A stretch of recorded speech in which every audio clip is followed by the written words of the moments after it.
नमस्कार। आकाशवाणी जयपुर अजमेर से प्रस्तुत हैं प्रादेशिक समाचार।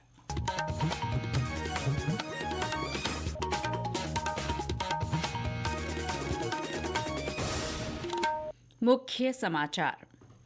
ऑपरेशन सिंदूर के मद्देनजर उपजे घटनाक्रम के बीच सरहद से लेकर राजधानी तक सरगर्मियां बढ़ी।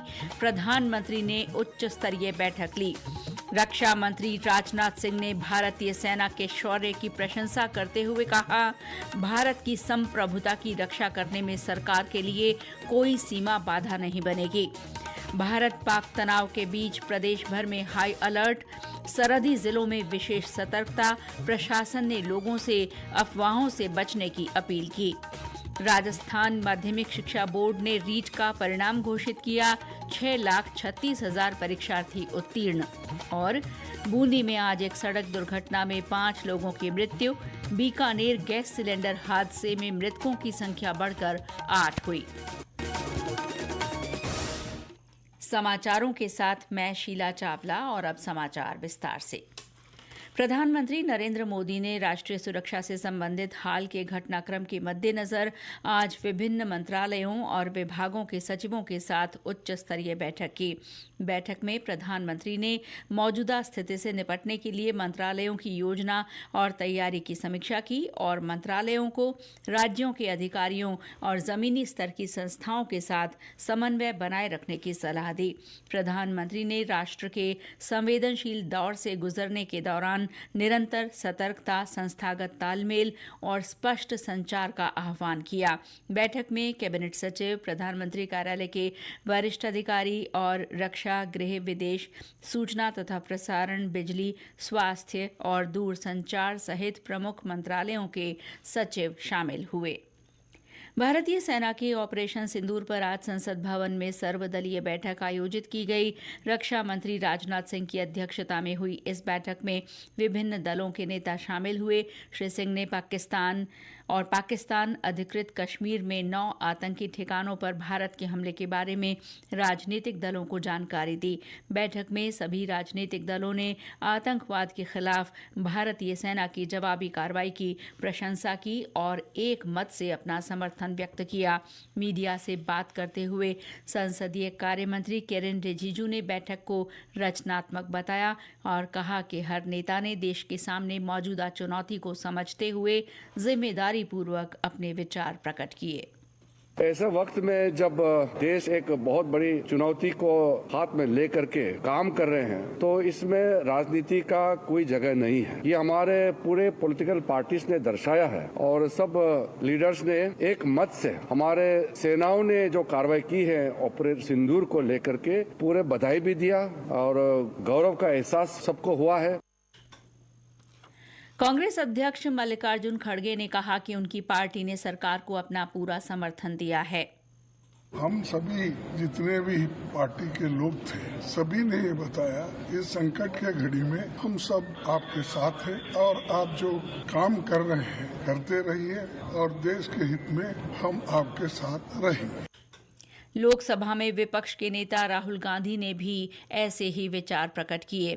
बैठक में गृह मंत्री अमित शाह, विदेश मंत्री डॉक्टर एस जयशंकर, राज्यसभा में सदन के नेता जेपी नड्डा, कांग्रेस पार्टी, शिवसेना, सीपीआईएम, बीजू जनता दल और राष्ट्रीय जनता दल समेत कई पार्टियों के नेता भी शामिल हुए। रक्षा मंत्री राजनाथ सिंह ने भारतीय सेना के शौर्य की प्रशंसा करते हुए कहा है कि देश को सेना पर गर्व है। आज नई दिल्ली में राष्ट्रीय गुणवत्ता सम्मेलन को संबोधित करते हुए रक्षा मंत्री ने ऑपरेशन सिंदूर को गौरवशाली बताते हुए देशवासियों को आश्वस्त किया कि भारत की संप्रभुता की रक्षा करने में सरकार के लिए कोई सीमा बाधा नहीं बनेगी। उन्होंने कहा कि भारत भविष्य में भी ऐसी जिम्मेदाराना कार्रवाइयों के लिए पूरी तरह तैयार है। हमारी आर्म फोर्सेज ने जो शौर्य और पराक्रम दिखाया है उसके लिए मैं हृदय से बधाई देता हूँ। पाकिस्तान और पीओके में जिस तरह से हमारी आर्म फोर्सेज ने टेरर क्राइम्स को नष्ट नाबूद किया है वो हम सब के लिए एक गौरव का विषय है। क्वालिटी की क्या भूमिका होती है, यह क्या रोल अदा करती है, इसका नमूना हमने कल देखा। जिस सटीकता के साथ ऑपरेशन सिंदूर एग्जीक्यूट किया गया वह बहुत ही सराहनीय है। जिस तरह से इस ऑपरेशन को किसी भी इनोसेंट को नुकसान पहुंचाए बिना मिनिमम कोलेटरल डैमेज के साथ अंजाम दिया गया वह इसलिए संभव हो पाया क्योंकि हमारे प्रोफेशनली ट्रेन्ड आर्म फोर्सेस के पास इक्विपमेंट भी हाई क्वालिटी के थे। भारत की संप्रभुता की सुरक्षा में कोई भी हद हमारे लिए बाधा नहीं बनेगी, इसका मैं देशवासियों को भरोसा देता हूं। भारतीय सशस्त्र बलों ने आज पाकिस्तान के कई स्थानों पर वायु रक्षा रडार और प्रणालियों को निशाना बनाया। रक्षा मंत्रालय के अनुसार लाहौर में वायु रक्षा प्रणाली को निष्प्रभावी कर दिया गया है। इससे पहले पाकिस्तान द्वारा बीती रात देश के उत्तर और पश्चिमी भागों में एयर बेस स्टेशन पर हमले की कोशिश को भारत के एयर डिफेंस सिस्टम ने नाकाम कर दिया। सीमा पार से राजस्थान के उतरलाई, फलौदी और नाल एयर बेस सहित देश के 15 एयर बेसेस पर हमला करने का प्रयास किया गया। इनमें अवंतीपुरा, श्रीनगर, जम्मू, पठानकोट, अमृतसर, कपूरथला, जालंधर, लुधियाना, आदमपुर, भटिंडा, चंडीगढ़ और भुज एयरबेस शामिल हैं। इंटीग्रेटेड काउंटर यूएस ग्रिड और वायु रक्षा प्रणालियों ने इन हमलों को निष्प्रभावी कर दिया। पाक सेना द्वारा प्रदेश के उतरलाई, फलौदी और नाल में हवाई हमले की नाकाम कोशिशों के बीच जिला प्रशासन ने लोगों से सतर्क रहने और झूठी खबरों तथा अफवाहों पर ध्यान नहीं देने की अपील की है। हमारे बाड़मेर संवाददाता ने बताया कि शहर में गश्त बढ़ा दी गई है। बॉर्डर पर सुरक्षा चाक चौबंद कर दी गई है। विभिन्न सुरक्षा एजेंसियां हाई अलर्ट पर हैं। सरहदी इलाकों में बीएसएफ और पुलिस की ओर से नियमित गश्त की जा रही है। उत्तरलाई वायुसेना स्टेशन को अति संवेदनशील क्षेत्र घोषित करते हुए वहां सुरक्षा कड़ी कर दी गई है। इस बीच पुलिस और प्रशासन ने लोगों से किसी भी आपात स्थिति में नहीं घबराने, अफवाहों पर ध्यान नहीं देने और एहतियात बरतने की अपील की है। जसवंत सिंह डूडी, आकाशवाणी समाचार, बाड़मेर। फलौदी से हमारे संवाददाता ने बताया कि वहां हालिया घटनाक्रम के बाद सार्वजनिक स्थानों पर अतिरिक्त बल तैनात किया गया है और आपदा प्रबंध दलों को अलर्ट मोड पर रखा गया है। सुरक्षा परिस्थितियों को देखते हुए फलौदी जिला प्रशासन पूर्ण रूप से सतर्क है। जिले में सभी आवश्यक सुरक्षा प्रबंधों की समीक्षा की गई है तथा आपदा प्रबंधन दलों को अलर्ट मोड पर रखा गया है। सामरिक दृष्टि से महत्वपूर्ण क्षेत्रों की निगरानी बढ़ाई गई है। स्थानीय पुलिस, नागरिक प्रशासन और स्वास्थ्य विभाग के साथ समन्वय बनाते हुए संभावित आपात परिस्थितियों से निपटने की तैयारी की जा चुकी है। प्रताप राम, आकाशवाणी समाचार, फलौदी। पाकिस्तान पर एयर स्ट्राइक के बाद राज्य सरकार हाई अलर्ट मोड पर है।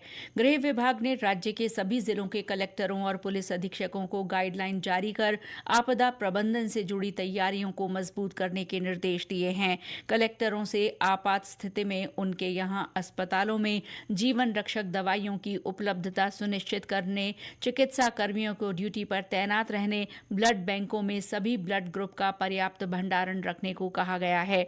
इसके अलावा ऐसे स्कूल चिन्हित करने के निर्देश दिए गए हैं जहां अस्थायी अस्पताल और राहत शिविर बनाए जा सकें। सरकार ने सोशल मीडिया पर निगरानी बढ़ाने के निर्देश दिए हैं। देश विरोधी और भड़काऊ पोस्ट करने वालों के खिलाफ पुलिस को तुरंत कार्रवाई करने के आदेश दिए गए हैं। गाइडलाइन में रोजमर्रा की वस्तुओं और सेवाओं को सुचारू बनाए रखने के निर्देश दिए गए हैं। कालाबाजारी रोकने पर भी नजर रखने को कहा गया है। सीमावर्ती जिलों के कलेक्टरों और पुलिस अधिकारियों को सेना और अन्य केंद्रीय एजेंसियों के अधिकारियों के साथ लगातार संपर्क और समन्वय बनाए रखने को कहा गया है। सरकार ने पाकिस्तान बॉर्डर से सटे गांवों के लिए भी आपातकालीन निकासी योजना तैयार रखने के निर्देश दिए हैं। सरकार ने जनता से संयम बनाए रखने और सभी जरूरी इंतजाम पहले से सुनिश्चित रखने की अपील की है। ये समाचार आकाशवाणी जयपुर अजमेर से प्रसारित किए जा रहे हैं। प्रादेशिक समाचार बुलेटिन आप हमारे एक्स हैंडल @AIR_News_जयपुर, YouTube channel Rajasthan AIR news और फेसबुक AIR न्यूज राजस्थान पर भी सुन सकते हैं। राजस्थान माध्यमिक शिक्षा बोर्ड ने अध्यापक पात्रता परीक्षा रीट 2024 का परिणाम घोषित कर दिया है। बोर्ड के सचिव कैलाश चंद्र शर्मा ने बताया कि रीट लेवल 1 का परिणाम 62.33% और लेवल 2 का 44.69% रहा। उन्होंने बताया कि दोनों में 50.77% परीक्षार्थियों ने सफलता हासिल की है। तीनों स्तरों में कुल 6,36,068 अभ्यर्थी पास हुए हैं। बूंदी में आज एक सड़क दुर्घटना में ट्रैक्टर ट्रॉली के अनियंत्रित होकर पलट जाने से 5 लोगों की मृत्यु हो गई। हादसे में 15 लोग घायल हो गए, जिन्हें बूंदी और कोटा के अस्पतालों में भर्ती करवाया गया है। पुलिस के अनुसार हादसे के शिकार लोग चौतरा का खेड़ा गांव के रहने वाले थे और एक शादी में शामिल होने जा रहे थे। राजमार्ग 27 पर माटुंदा गांव के पास एक मोटरसाइकिल सवार को बचाने के प्रयास में यह हादसा हुआ। लोकसभा अध्यक्ष ओम बिरला और मुख्यमंत्री भजनलाल शर्मा ने हादसे पर दुख जताते हुए मृतकों के प्रति संवेदना व्यक्त की और घायलों के शीघ्र स्वस्थ होने की कामना की है। बीकानेर के कोतवाली क्षेत्र के मैदान में हुए गैस सिलेंडर हादसे में मृतकों की संख्या बढ़कर 8 हो गई है। कल हुई इस घटना के बाद आज 5 शव और बरामद किए गए हैं। कल 3 शव निकाले गए थे। गौरतलब है कि कल क्षेत्र में स्थित एक दुकान में जेवर बनाने के काम के दौरान सिलेंडर में लीकेज से विस्फोट हो गया था। राज्यपाल हरिभाऊ बागड़े ने हादसे पर गहरा शोक जताते हुए मृतकों के परिजनों को सांत्वना दी है और घायलों के शीघ्र स्वस्थ होने की कामना की है। मुख्यमंत्री भजनलाल शर्मा ने भी घटना को अत्यंत दुखद और हृदय विदारक बताते हुए संवेदना व्यक्त की है। और अब मौसम। प्रदेश में पश्चिमी विक्षोभ के असर से आज भी कई स्थानों पर आंधी बारिश की गतिविधियां दर्ज की गईं। बीते कुछ दिनों से मौसम में आए बदलाव से बैसाख महीने में भी ठंडक का एहसास होने लगा है। आज राजधानी जयपुर सहित पूर्वी जिलों में कई स्थानों पर बारिश हुई। सवाई माधोपुर और आसपास के इलाकों में भी आज बरसात होने से मौसम खुशनुमा बना रहा। चूरू में ग्रामीण इलाकों में कई जगह बरसात हुई है। और अंत में मुख्य समाचार एक बार फिर। ऑपरेशन सिंदूर के मद्देनजर उपजे घटनाक्रम के बीच सरहद से लेकर राजधानी तक सरगर्मियां बढ़ीं। प्रधानमंत्री ने उच्च स्तरीय बैठक ली। रक्षा मंत्री राजनाथ सिंह ने भारतीय सेना के शौर्य की प्रशंसा करते हुए कहा, भारत की संप्रभुता की रक्षा करने में सरकार के लिए कोई सीमा बाधा नहीं बनेगी। भारत पाक तनाव के बीच प्रदेश भर में हाई अलर्ट, सरहदी जिलों में विशेष सतर्कता। प्रशासन ने लोगों से अफवाहों से बचने की अपील की। राजस्थान माध्यमिक शिक्षा बोर्ड ने रीट का परिणाम घोषित किया। 6,36,000 परीक्षार्थी उत्तीर्ण हुए। इसके साथ ही प्रादेशिक समाचार बुलेटिन समाप्त हुआ। नमस्कार।